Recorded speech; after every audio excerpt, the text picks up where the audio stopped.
You've been looking for the blessing ahead of you, behind you, to your left, to your right.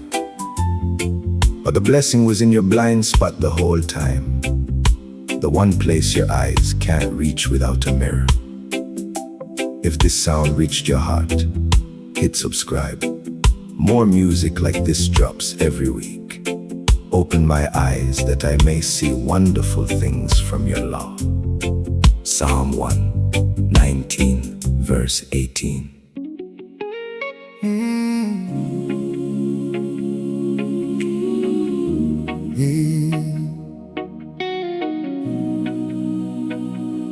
Every car has a blind spot, a space the mirrors can't reach, where another vehicle sits completely invisible to the driver's eyes. And your life has a blind spot too, a space where blessings sit that you can't see. No matter how hard you look, or how many times you try to be wise, the blind spot blessing is the one you've been standing next to for years. Without knowing, it was there beside your hand. It's the job you almost didn't take, the person you almost didn't meet, the city you almost didn't move to in the land. Hagar was dying in the desert and didn't see the well until God opened her eyes. The water was always there in the blind spot. And the blind spot blessing says what you need is closer than you think. It's in the one spot. Then God opened her eyes and she saw a well of water in the desert tonight. And the blind spot blessing was always there, waiting for the sight. The blind spot blessing, the thing I've been begging God for, is sitting in the one place my eyes can't reach without help. The blind spot blessing, the well was always there. Hagar just couldn't see it by herself. The mirrors don't cover every angle, and the blessing is parked in the gap between what I can see and what I cannot. The blind spot blessing, and God is about to adjust the mirror to show me the spot. Jacob slept on the blessing, literally. His pillow was the gate of heaven, and he said God was in this place, and I didn't know it.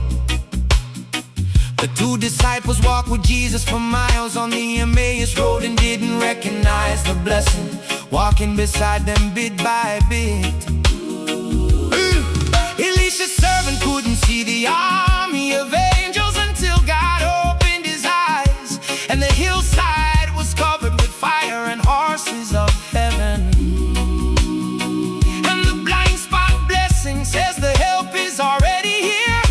Your eyes just need the adjustment to see what's been given.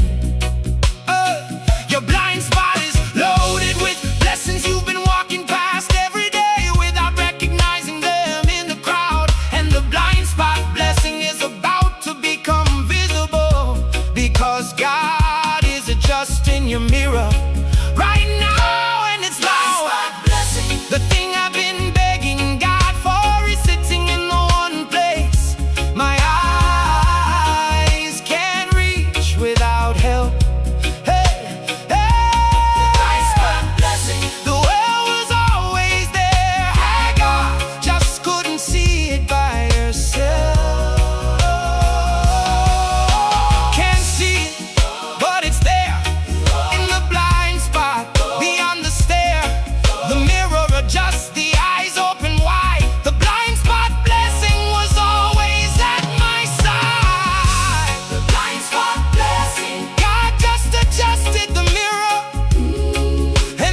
every prayer I prayed, thinking the blessing was far away, or lost or delayed, or sent to someone else by mistake.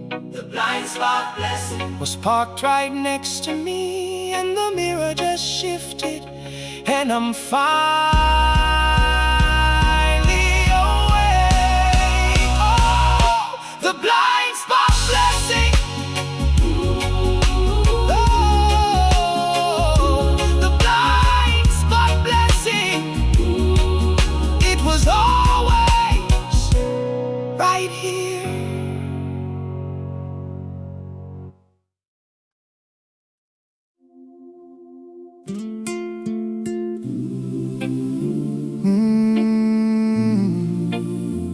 When your credit isn't good enough to qualify for the loan, you need a co-signer, someone whose name carries the weight yours cannot hold. And God co-signed your life. He put his name next to yours on the application, and the bank of heaven approved the loan in gold. Your history disqualified you. Too many defaults, too many failures, too many missed payments on the promises you made before. But the co-signer's credit is perfect, never missed a payment, and his name on the line opened the door. The bank doesn't care about your record when the co-signer has unlimited credit and a history of zero defaults ever. And the co-signer says, I put my name on your application because my credit covers wherever. There is now no condemnation for those who are in Christ Jesus tonight. And the co-signer's name on the application turn the rejection into the light. The co-signer, my credit wasn't enough, but God put his name on my application, and the loan was approved. The co-signer, my history said rejected, but the co-signer's credit said approved, and it moved. The bank of heaven doesn't look at my record when the co-signer has never missed a payment in his life. The co-signer, and his name next to mine ended the strife. Moses had a speech impediment and couldn't qualify for the assignment, but God co-signed with Aaron, and the application was approved at the bush. Gideon was the least in his family and couldn't qualify for the battle, but God co-signed with 300 men, and the application was pushed. Rahab was a prostitute and couldn't qualify for the bloodline, but God co-signed her faith, and she's in the genealogy of Jesus, the King. And the co-signer says your disqualification is irrelevant when my name is on the thing. Your application was rejected by every human institution, but the co-signer of heaven just added his signature tonight. And the co-signer's name turns every rejected application into an approved delight. The co-signer, my credit wasn't enough, but God put his name on my application, and the loan was approved.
and every door that said insufficient credit, and every application that came back denied. The co-signer, God signed his name next to mine, and the approval arrived. The co-signer, the co-signer,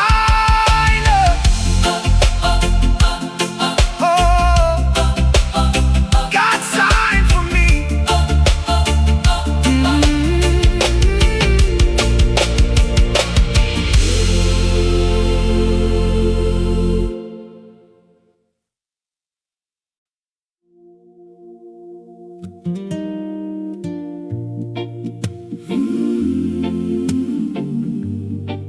Oh yeah.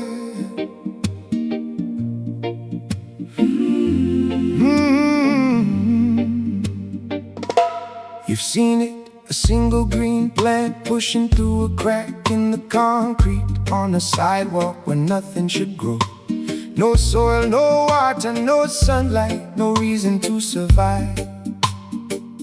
But the seed decided it didn't need permission from the concrete to show. The seed in the concrete doesn't wait for perfect conditions. It grows with what it has in the crack it was given to occupy. And the concrete that was supposed to be a coffin became the frame that makes the green stand out against the gray of the sky.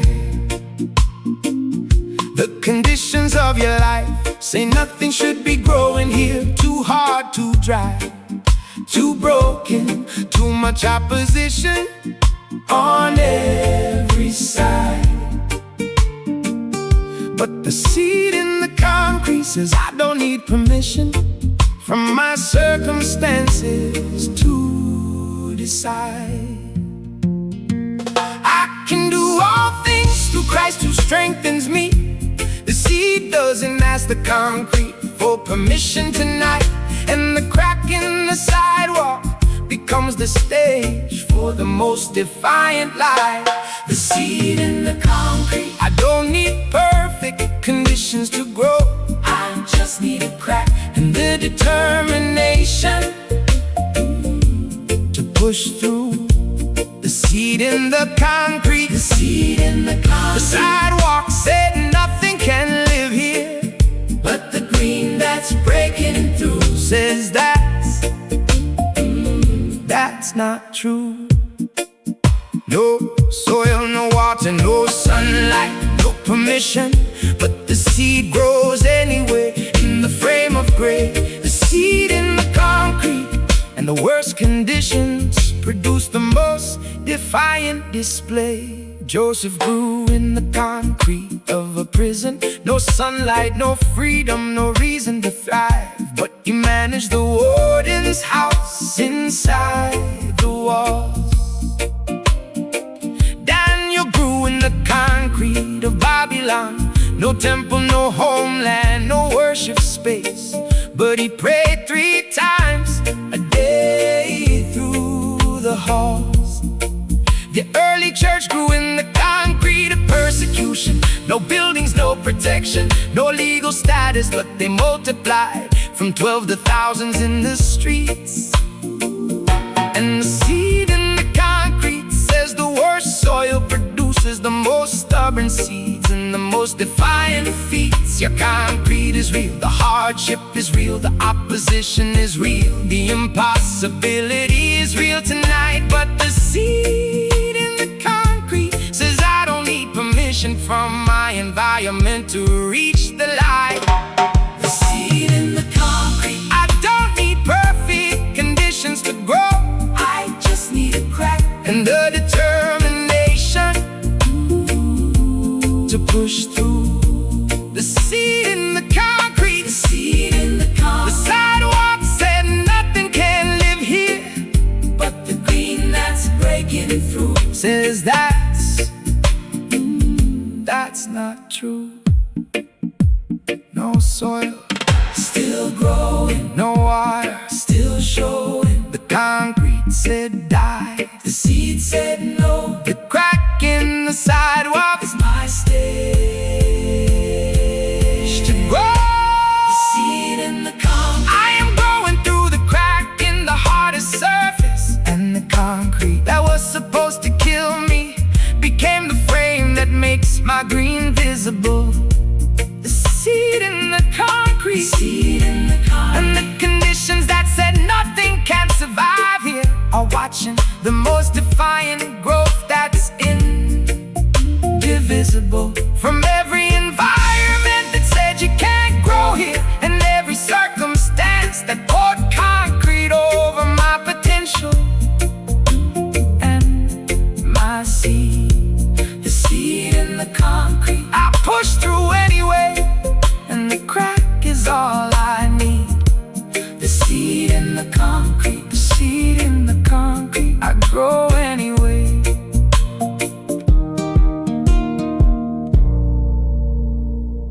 God doesn't always turn the light on full blast. Sometimes He uses a dimmer switch. He increases the brightness slowly because your eyes need time to adjust. Too much light too fast would blind you, so He turns it up 1 degree at a time. Stay. The best song on this album is still ahead. Subscribe so you never miss one. The path of the righteous is like the morning sun, shining ever brighter till the full light of day. Proverbs 4 verse 18.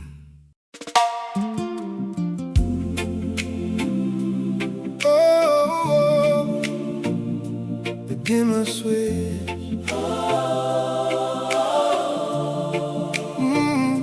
A dimmer switch doesn't flip the room from dark to bright in 1 second. It increases the light gradually so the eyes can adjust to the change. And God uses a dimmer switch on your revelation, because too much truth too fast would overwhelm the range. The path of the righteous is like the morning sun. It gets brighter and brighter, not a spotlight that blinds, but a sunrise that builds. And the dimmer switch says the slow increase is not delay, it's protection for the fields. If God showed you the full picture of your future in one flash, it would crush you under the weight of the glory. And the dimmer switch turns up the brightness 1 degree at a time, so you can handle the story. The path of the righteous shines ever brighter till the full light of day tonight.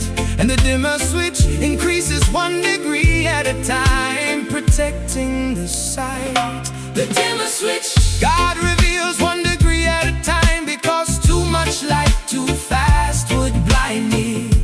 The dimmer switch, the path gets brighter like a sunrise, not a spotlight.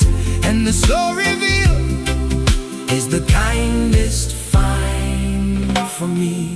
Not the flash, but the fade, not an explosion, but an increase. The dimmer turns up as the eyes adjust to the glow. The dimmer switch and the brightness I can handle today is 1 degree more than what I could handle below. Oh yeah. Abraham received the promise 1 degree at a time. First leave your country, then I'll show you the land. Then I'll give you a son step by step. Oh, Moses received the assignment 1 degree at a time. First the bush, then the staff, then the sea, then the mountain, then the tablets on every step. The disciples received understanding 1 degree at a time. 3 years of walking with Jesus, and they still didn't get it until Pentecost hit. Oh, and the dimmer switch says the slow reveal is mercy, not cruelty, because the full picture would split. Your next degree of brightness is coming, not the full picture, but 1 more shade, 1 more revelation, 1 more piece of the puzzle of your life.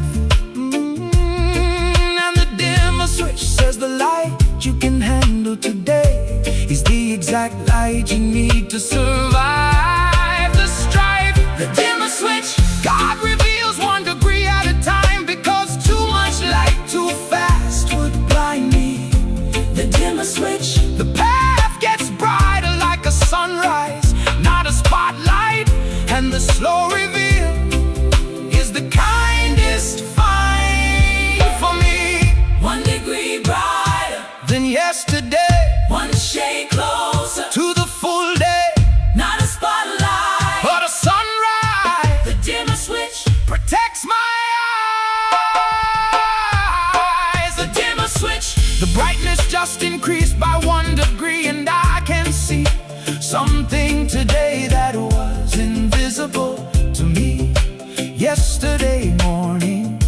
The dimmer switch, and the God who turns the light up slowly is the God who protects my eyes from the full glory without warning.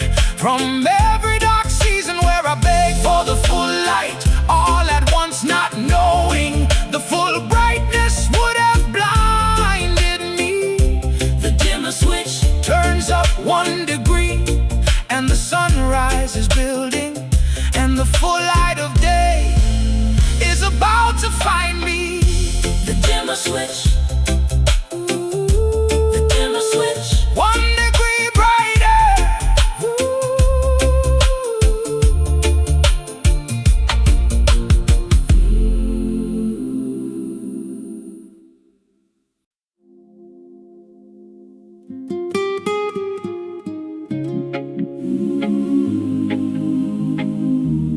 Oh, no, no, no.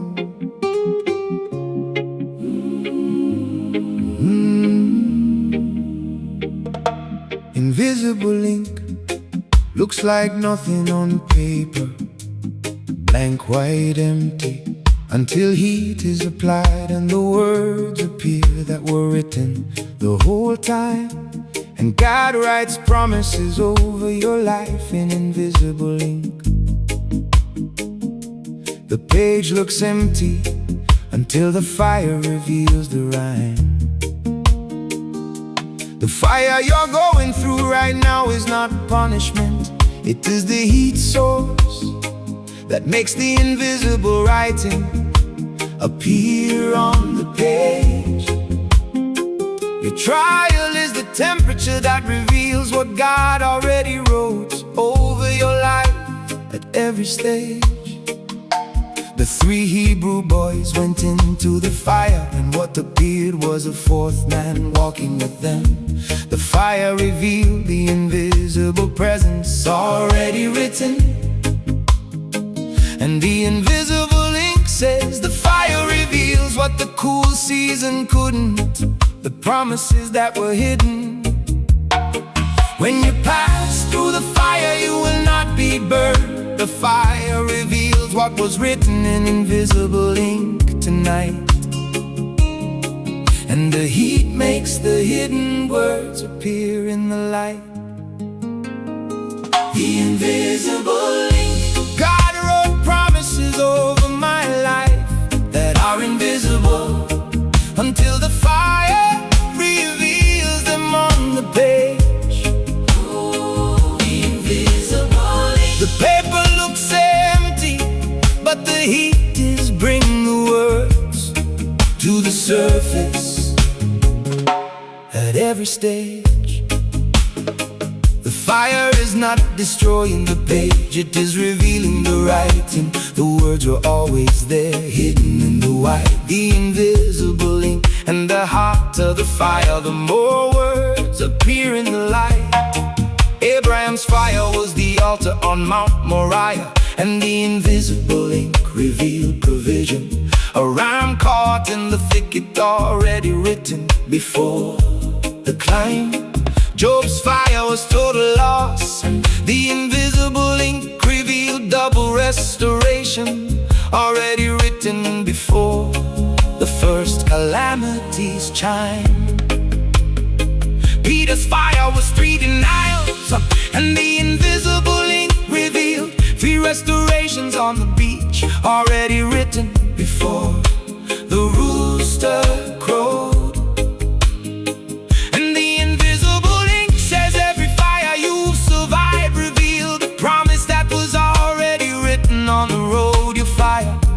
is revealing words right now. Look at the page. Where there was nothing before, there are now promises appearing letter by letter in the heat. And the invisible ink says the fire was never the enemy. The fire was the revealer of the complete.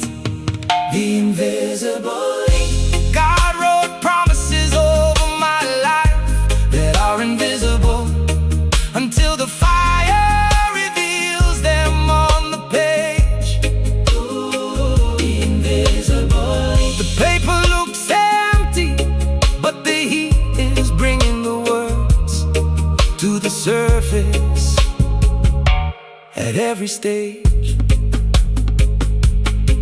Blank page, hidden words, fire applied, the promise is heard, the heat reveals what the cold concealed. The invisible ink is now unsealed. The invisible ink. The fire I'm in right now is revealing words on the page that were invisible before. And the promises are appearing letter by letter.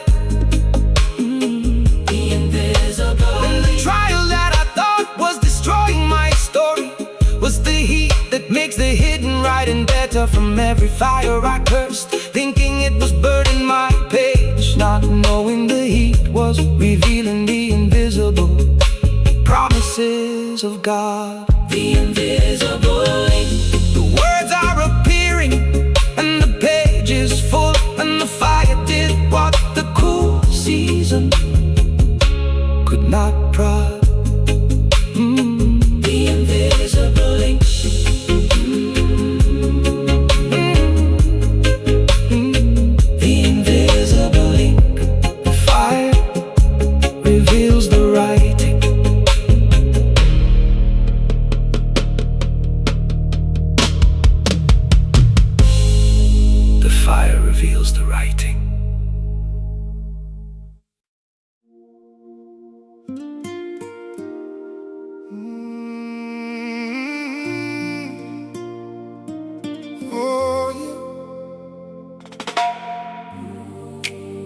Your pain is speaking a language you don't understand. The words are foreign, the grammar is confusing, and the sentences don't make sense to your human ears. But God is the interpreter. He translates what the pain is actually saying, and the translation changes everything from fear to frontier cheers. Pain says this is the end, but the interpreter translates it as this is the beginning of something you couldn't access without this doorway. Pain says you're being punished, but the interpreter translates it as you're being positioned for the runway. Pain says nobody sees you, but the interpreter translates it as I see you, and the invisibility is the incubation for visibility. And the interpreter turns every foreign language of suffering into the mother tongue of destiny. The Spirit intercedes for us through wordless groans that we cannot understand tonight. And the interpreter translates the groans into the language of the light. The interpreter. My pain is speaking a language I don't understand, but God translates every word into purpose. The interpreter. The sentence that said punishment, the interpreter says positioning for the surface. Pain speaks one thing, but the translation says another, and the interpreter never gets it wrong. The interpreter. And the meaning of my suffering just change with the song. Joseph's brothers hope betrayal, but the interpreter translated it as relocation to the throne of our nation's economy. What you meant for evil, God meant for good. The interpretation flipped the language of the agony. The cross spoke defeat, failure, death and shame. The language of the crucifixion was clear to the human ear, but the interpreter translated it as victory, salvation, life, and the defeat of every fear. Your current chapter is written in a language you can't read yet, but the interpreter has already translated the last page. And the translation says this chapter produces something the comfortable chapter could never engage. The interpreter, my pain is speaking a language I don't understand, but God translates every word into purpose. The interpreter, the sentence that said punishment, the interpreter says positioning for the surface. Hey. Pain says the end, God says beginning. Pain says defeat, God says winning. Pain says alone, God says I'm here. The interpreter makes the meaning clear. The language of my pain just got translated, and the sentence that said you're finished actually says you're being launched into the greatest chapter. The interpreter. And what the enemy wrote as a death sentence, the interpreter rewrote as the most spectacular. From every chapter written in a language I couldn't read, that I assumed said punishment, abandonment, and rejection. The interpreter translated every word, and the real meaning is purpose, positioning, and resurrection. The interpreter, the interpreter. The translation changes everything.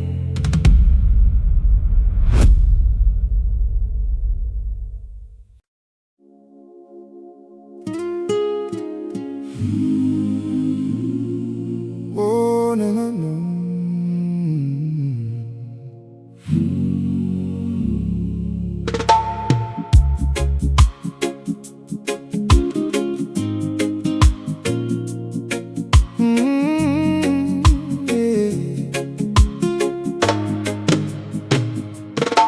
A plane circles the airport when the runway isn't clear. The pilot doesn't choose the holding pattern, the tower does.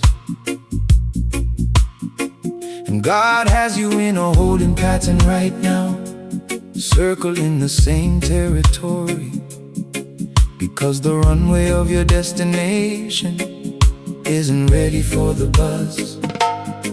The holding pattern feels like you're going nowhere. Same view, same altitude, same loop over and over, and the fuel gauge dropping fast. But the tower sees what the pilot can't see. Construction on the runway, another plane still taxiing. The timing isn't right to land at last. The holding pattern is not rejection from the airport. You were cleared to land. The pattern is protecting your arrival from a collision. And the holding pattern says circle one more time, because the runway is almost clear for your mission. Wait for the Lord and be strong and take heart, and wait for the Lord tonight. And the holding pattern is the circling before the safest landing in the light. The holding pattern, I'm circling the same territory, but the tower says the runway isn't clear yet, so keep flying. The holding pattern, the loop is not rejection, it's protection, because an early landing wouldn't mean colliding. The tower sees what I can't see from the cockpit.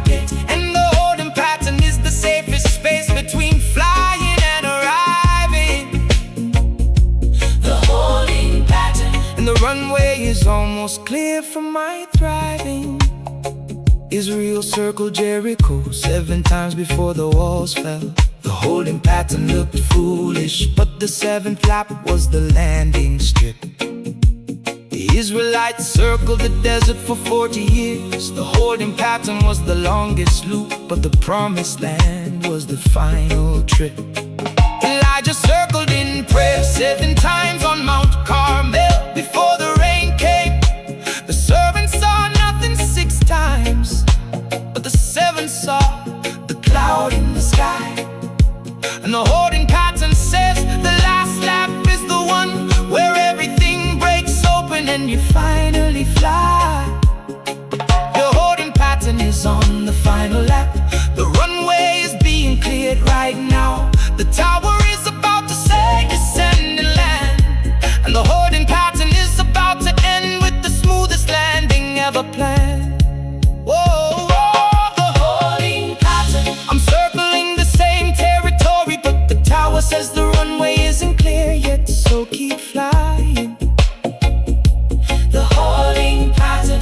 The loop is not projection, it's protection, because an early landing would mean colliding. Circling now, runway clearing, same altitude, but the ground is nearing. One more loop, the tower speaks. The holding pattern ends this week. Oh, the holding pattern. The tower just radio, and the runway is clear, and my plane is descending for the smoothest landing after the longest loop.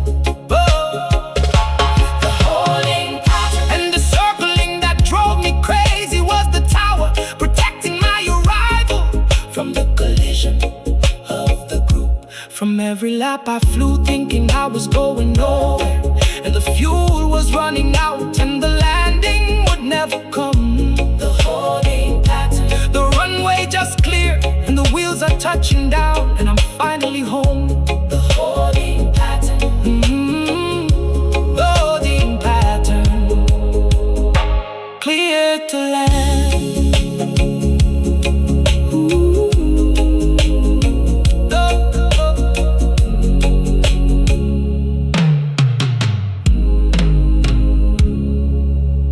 To land.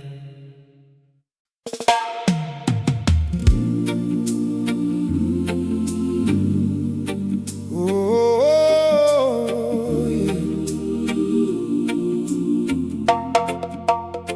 A bank uses ultraviolet light to detect counterfeit bills.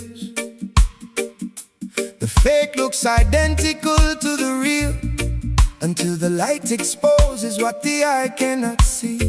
And God has a counterfeit detector for your life, shining His light on the things that looked real but were fake, and setting you free. The counterfeit relationship looked like love until God's light exposed the manipulation underneath the surface of the skin. The counterfeit opportunity looked like a blessing until God's light exposed the trap waiting inside within. Everything that was removed from your life, the relationship, the job, the friendship, the opportunity that you mourn as a loss, oh, was exposed by the counterfeit detector as fake currency that would have cost you the cross.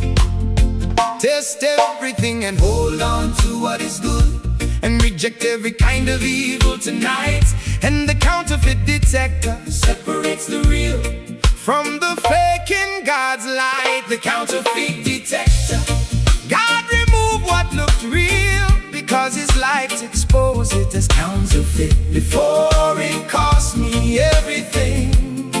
Oh, the counterfeit detector. The relationship, the opportunity, the friendship was fake currency that would have left me suffering.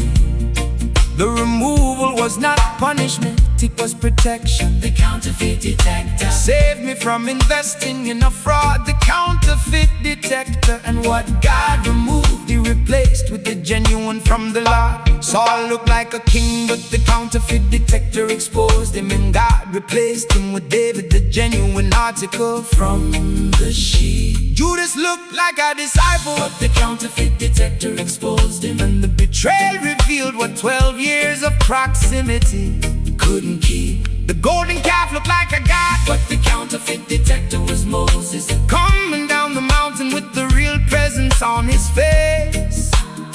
And the counterfeit detector says, what the real thing enters the room, the fake can't hold its place. Your loss was the counterfeit detector, removing the fake before you invested your whole life in a fraud tonight. And the counterfeit detector says, what God is sending next is the genuine article in the light. Oh, the counterfeit detector, God removed what looked real, because his light exposed it as counterfeit before it cost me everything.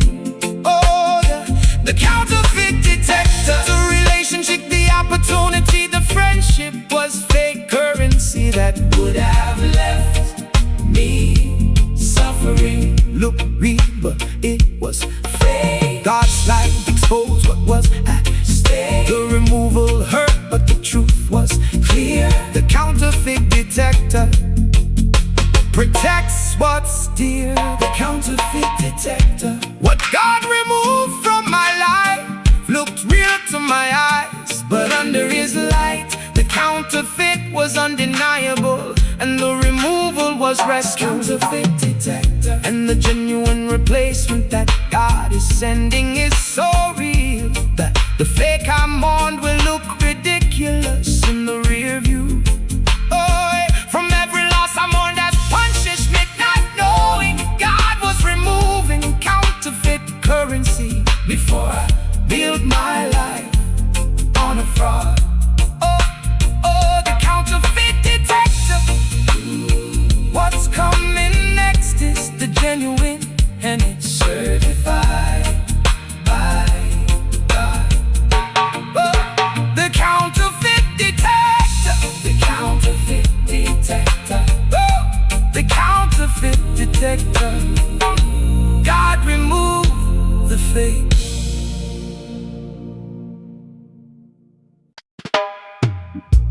On every airplane, they tell you the same thing. In case of emergency, put your own oxygen mask on first before helping others. Because you cannot save anyone if you cannot breathe. Tonight, God is handing you the mask first. Share this with someone who needs peaceful music today. This sound was made to be passed on. Come to me, all you who are weary and burdened, and I will give you rest. Matthew 11 verse 28.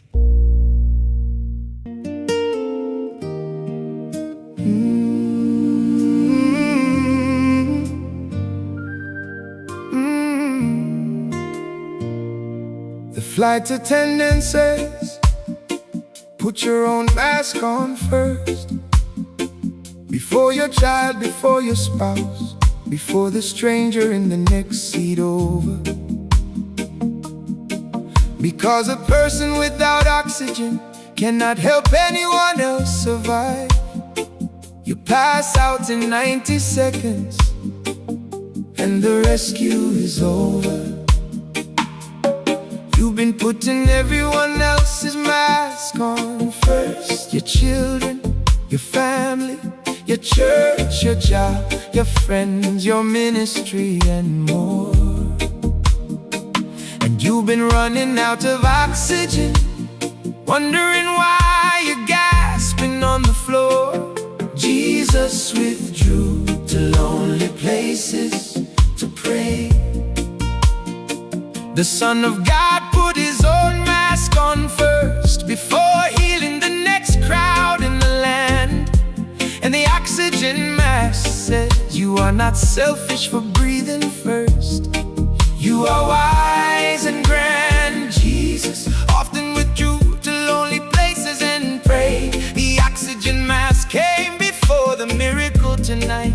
And breathing first is not selfish, it is the wisest light. The oxygen mask, I can't cannot save anyone if I cannot breathe. And tonight God is handing me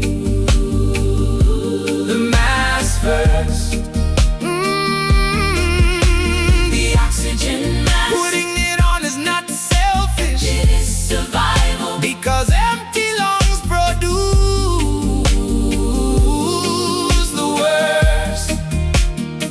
Jesus withdrew before the miracle. Elijah slept before the assignment. Moses rested before the sea. The oxygen mask and breathing first is the prerequisite to setting others free. Elijah collapsed under the tree, and God didn't give him a sermon. He gave him food and sleep twice. The oxygen mask before the 40-day walk ahead. The disciples were told, come away to a quiet place and rest. The oxygen mask before the next feeding of the multitude of bread. God rested on the 7th day. The creator of oxygen put his own mask on. Not because he was tired, but because rest is sacred design. And the oxygen mask says your burnout is not a badge, it's a warning sign. Your lungs are empty, your tank is dry. Your hands are shaking and you're still trying to help everyone else breathe in the room. The oxygen mask says stop, Breathe first. then help. And the order is the bloom. The oxygen mask. I cannot save anyone If I cannot breathe. and tonight God is handing me, oh, the mask first. Oh, The oxygen mask. putting it on is not selfish. It is survival. Because empty lungs produce the worst. Breathe first, then help, Mask on. then the yelp. Empty lungs. Save no one, Oxygen first. then the run.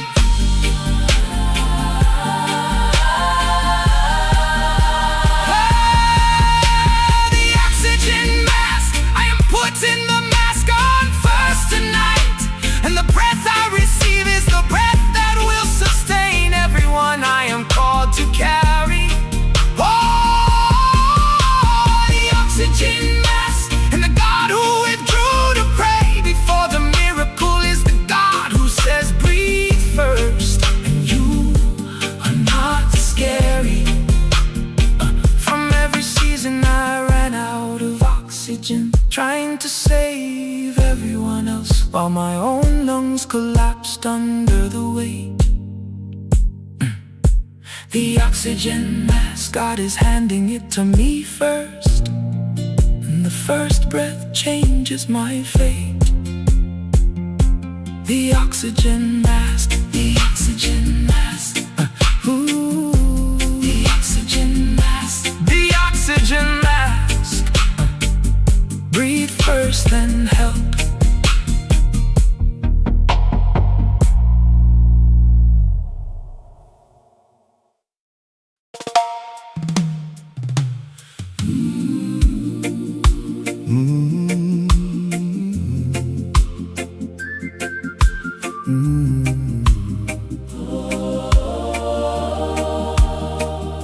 The law says guilty.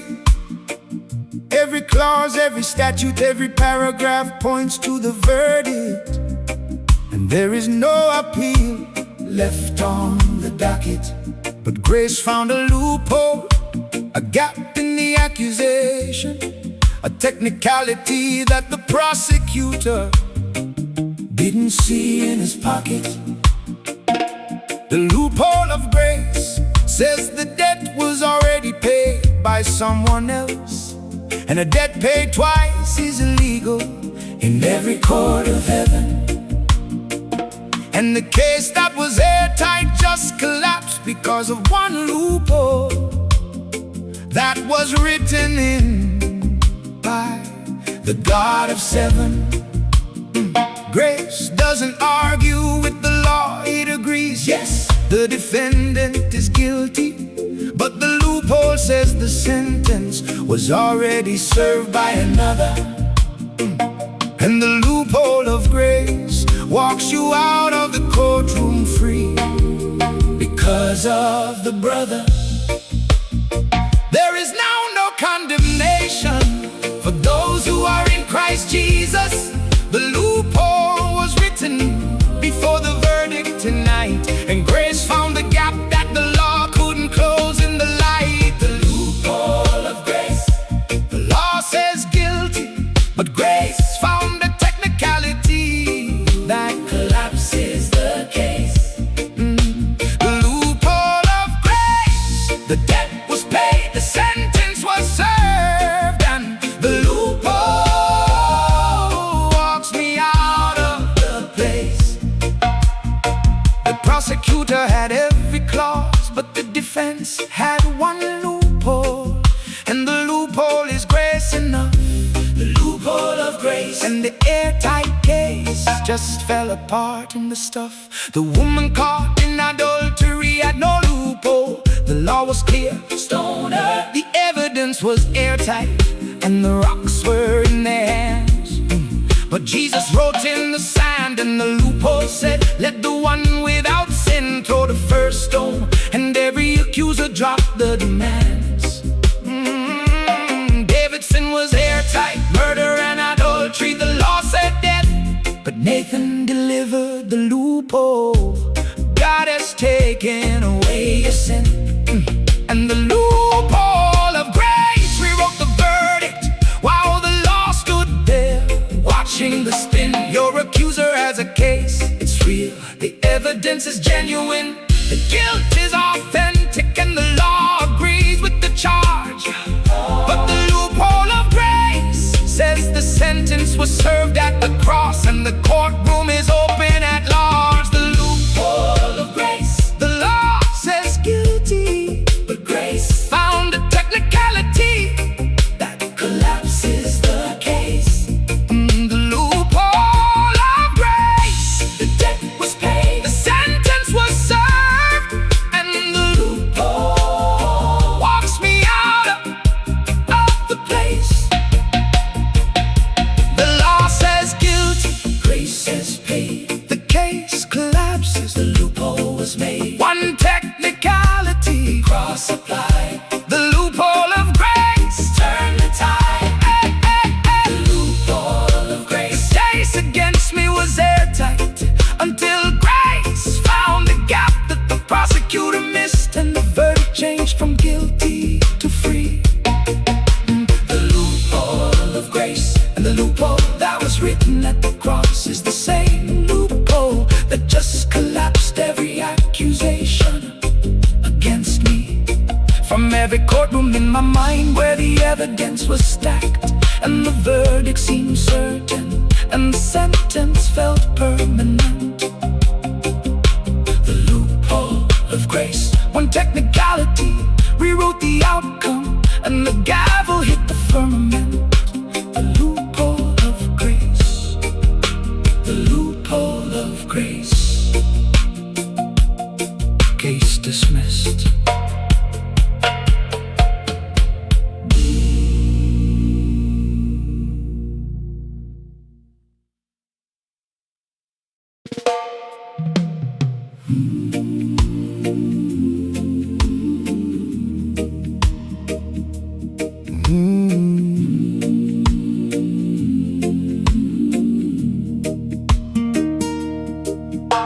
Every lease has an expiration date, a day when the tenant must vacate, and the property returns to the rightful owner. And the enemy had a lease on your peace, your joy, your health, your mind. But the lease just expired, and the eviction notice is at the corner. A lease gives temporary access, not permanent ownership. The landlord allowed it for a season, but the season has an end.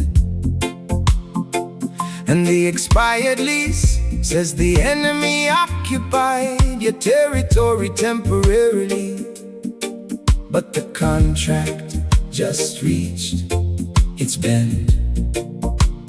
Pharaoh had a 400-year lease on Israel's freedom. The lease expired at midnight on Passover, and the tenant was evicted by morning.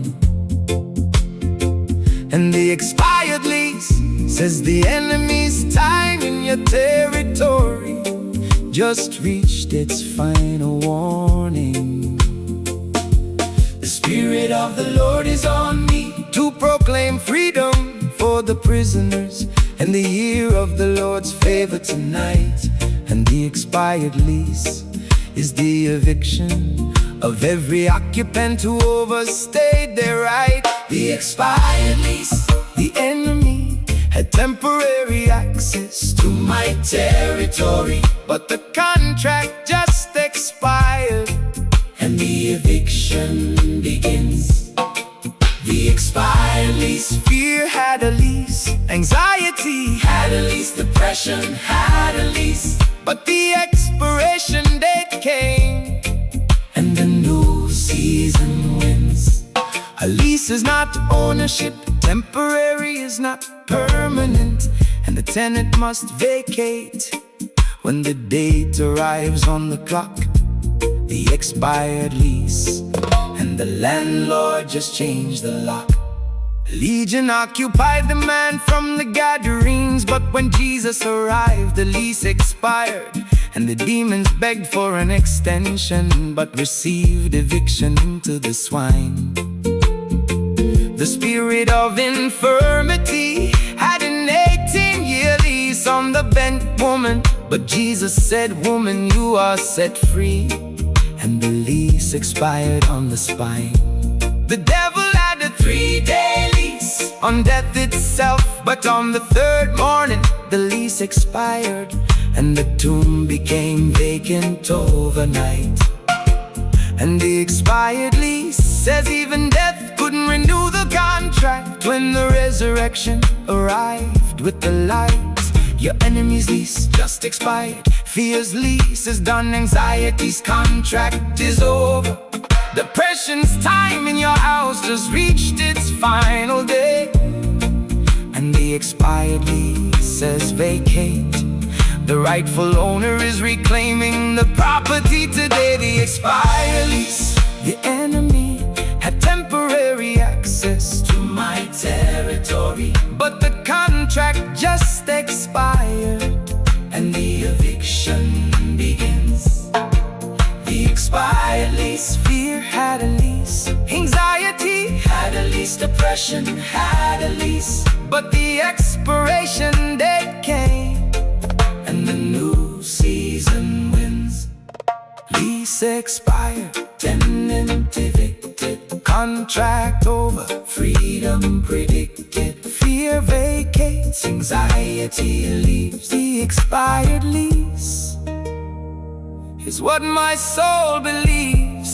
The expired lease, the enemy who occupied my peace, my joy and my mind, just received the eviction notice, and the locks are being changed tonight. The expired lease, fear's contract expired, anxiety's lease is over, and the rightful owner is moving back in with the light. From every season I accepted the enemy's occupation as permanent, not knowing the lease had an expiration date approaching. The expired lease, the date just arrived, and the eviction is happening, and the rightful owner is encroaching. The expired lease, the expired lease, the locks just changed.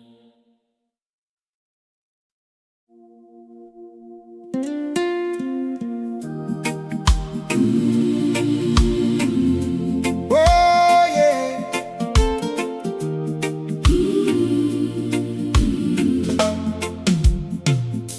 The shelves were empty, every jar drained, every tank dry, every reserve spent. And the storage room echoed with the sound of nothing left to give. But God restocks what was emptied, not with the same quantity, but with abundance that the original shelves weren't built to live. The widow's oil jars were empty until Elisha said, keep pouring. And the oil restocked every borrowed jar until there were no more vessels left to fill.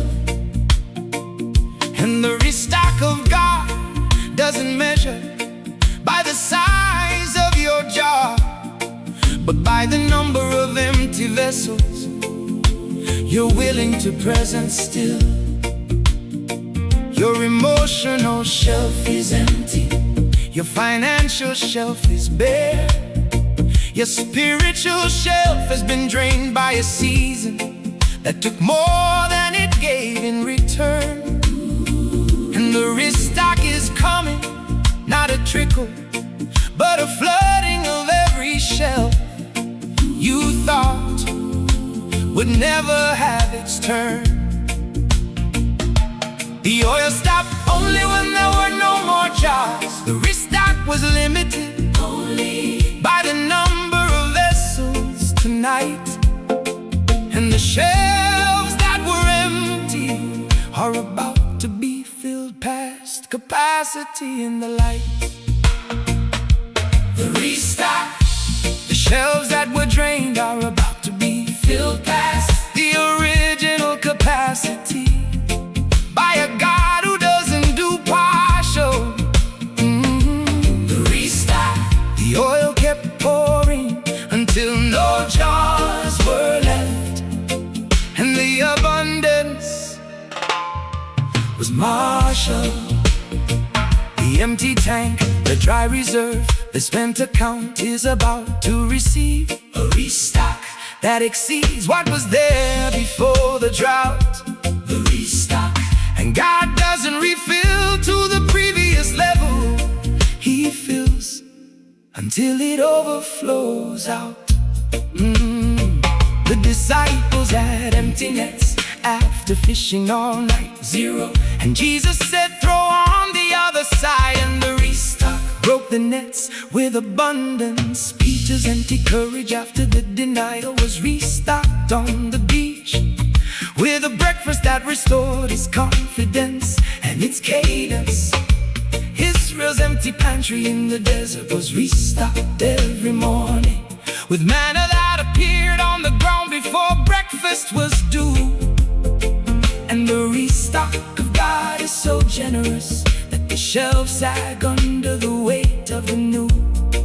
Your empty season is about to meet the restocker, the God who fills nets until they break in jars, until they overflow in shelves, until they bend. And the restock is not a refill, it's an upgrade to the original inventory to the end. The restock, the shelves that were drained are about to be filled past the original capacity by a God who doesn't do partial.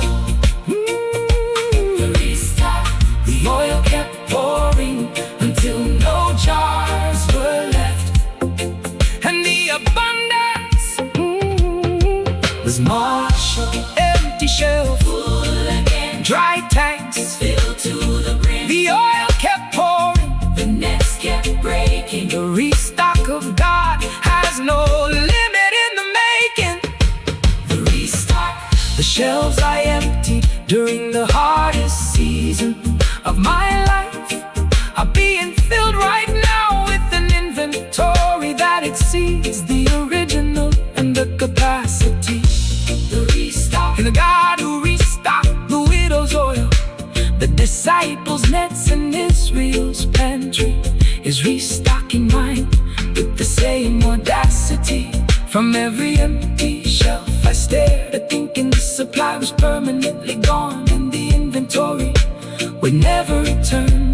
The restock, the oil is pouring, the nets are breaking, and the shelves are full. and it's my turn. The restock, the restock. Ooh, the shelves are full again.